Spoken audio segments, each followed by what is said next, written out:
Hi friends, welcome back to PHP basic course. তো আজকের এই ভিডিওতে আমরা দেখব আমরা আমাদের লোকাল সিস্টেমে জ্যাম সার্ভার ইনস্টল করব। তো কোনো প্রকারের ইরর ছাড়াই কিভাবে একটি জ্যাম সার্ভার আমাদের লোকাল সিস্টেমে ইনস্টল করতে পারি। তো চলো আমরা স্টেপ বাই স্টেপ দেখি।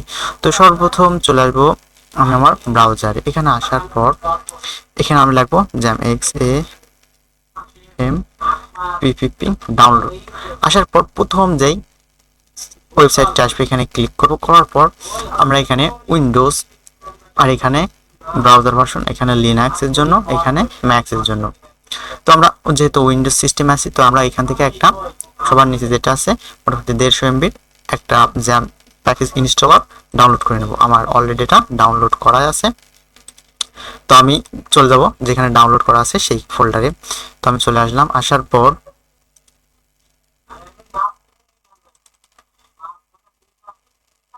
এটা জ্যাম উইন্ডোজ 16X 8.2। আচ্ছা, এখানে আমি ডবল ক্লিক করে দেবো। ডবল ক্লিক করার পর এখানে ইয়েস করব। ইয়েস করার পর কি হবে, আমার জ্যাম ইনস্টল প্রসেসিং শুরু হয়ে যাবে।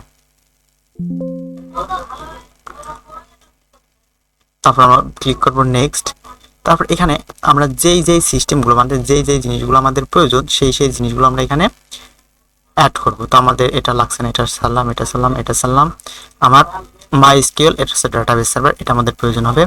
যদি পার্ল ডেভেলপমেন্ট করতে হয় তো এটা রাখবো, আর যদি না হয় তো আমি এটাকে অ্যাভয়েড করব। তারপর আমার অ্যাডমিন MySQL অ্যাডমিন প্যানেলটাও লাগবে। তো এই দুটো আমি আনটিক করলাম। দেওয়ার পর শুধু MySQL রাখলাম আর PHP মাই অ্যাডমিন রাখলাম।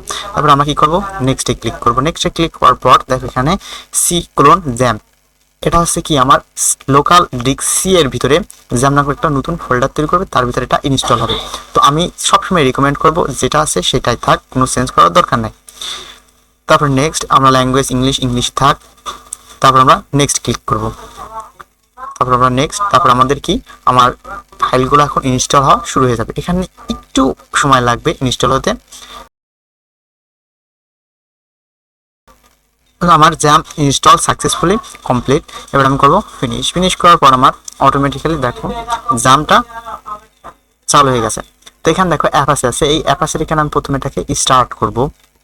তারপরে MySQLটা আমাদের ডাটাবেস, এটাকে আমি স্টার্ট করব। স্টার্ট করার পর এবার আমি একটা প্রজেক্ট শুরু করব। তো আমি এখানে অ্যাপাচির এখানে জাস্ট অ্যাডমিনে ক্লিক করলাম। ক্লিক করার পর দেখো আমার লোকাল হোস্ট ড্যাশবোর্ডে চলে আসলো। ঠিক আছে, এখানে পর্যন্ত আসার পর আমি এটাকে হাইড করলাম, করার পর আমি চলে যাবো আমার লোকাল ডিস্ক সিতে। এখানে দেখো জ্যাম নামে একটা নতুন ফোল্ডার চালু হয়েছে, এখানে আমি জাস্ট ক্লিক করব। ক্লিক করার পর এখানে htdocs, এটা মূলত আমাদের প্রজেক্ট ডিরেক্টরি, বা এখানে আমার যতগুলো প্রজেক্ট থাকবে সব এর ভিতরে, এবং বাদ বাকি যতগুলো ফাইল আছে আমরা একটাও যেন নরমচরণ না করে অথবা কোনো পরিবর্তন যেন না হয়। তো আমি htdocs এর ভিতরে আসবো। আসার পর এখানে আমি আমার প্রজেক্ট ডিরেক্টরিটা তৈরি করবো। তো আমি একটা নতুন একটা ফোল্ডার নিয়ে নিলাম, তার নাম দিলাম মাই প্রজেক্ট,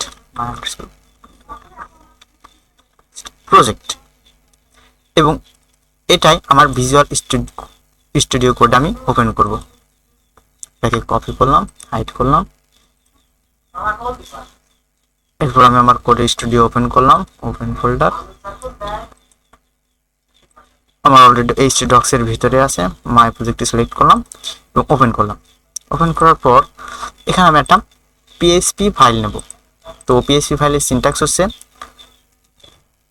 index.php, ঠিক আছে।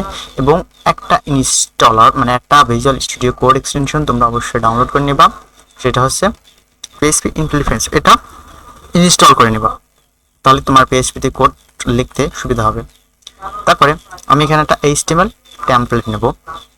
নেওয়ার পর এটা এখানে আমি শুরু করবো আমার PHP কোড। তো এবার আমি লিখবো PHP, এখানে লিখলাম ইকো হ্যালো ব্রো, এবং এই ফাইলটা সেভ করলাম। সেভ করার পর এবার আমি আমার ব্রাউজারে আসবো। ব্রাউজারে আসার পর এখানে ড্যাশবোর্ড আছে, এখানে আমার প্রজেক্টের ফাইলের ডিরেক্টরিটার নাম লিখবো। তো আমি লিখবো my project project php echo hello brother. Okay, আচ্ছা একটু সমস্যা দেখি কি, আমি কোলন লাগাতে ভুলে গেছি। এবার সেভ করবো, সেভ করার পর এবার একটা কাজ করবে। তো আমার হ্যালো অর্থাৎ আমার পিএইচপি কোড কিন্তু এখন আমার সার্ভারের ভিতরে এখন এক্সিকিউশন হওয়া শুরু হয়ে গেছে। তো এটা হলো ইন্ডেক্স পেজ। ইন্ডেক্স পেজের জন্য কোনো ফাইল লেখা লাগে না। যদি আমরা আলাদা কোনো ফাইল লিখি, সেই ফাইলটার নাম কিন্তু উল্লেখ করে আমাদের ব্রাউজারে কল করে। তো সেটা কিভাবে করে চলো সেটা দেখি। সাপোজ একটা ফাইল নিলাম, ট্রিপলে ডট দিলাম পিএইচপি, দেওয়ার পর এখানে একটা এইচটিএমএল টেমপ্লেট নেব। টেমপ্লেট নেওয়ার পর এখানে লাগবে শুধু ক্লোন পিএইচপি, লেখার পর এখানে আমি লিখবো ইকো I am another page, I am another page। এবং এটা আমরা কিভাবে কল করতে পারি, এখানে ইন্ডেক্স আছে। এরপরে এই প্রজেক্ট আমার রুটের পরে আমরা ফাইলটার নাম দেব 3টায় dot PHP, just I am another page চলে আসলো। কিভাবে একটা সাকসেসফুলি জাম সেট আপ দেওয়া যায় আমাদের লোকাল সিস্টেমে আমি সেটা দেখালাম। এবং একটা আমাদের পিএইচপি ফাইল সার্ভার, পিএইচপি ফাইলও সার্ভারে রান করে তা ব্রাউজারে শো করেও দেখালাম। একটা কথা আমি বলতে চাই, যখনই আমরা একটা প্রজেক্ট বা আমরা যখনই আমাদের এই কম্পিউটারটা এই প্রজেক্টটা শেষ হয়ে যাবে, তখনই অবশ্যই একটা কাজ তোমরা করবা।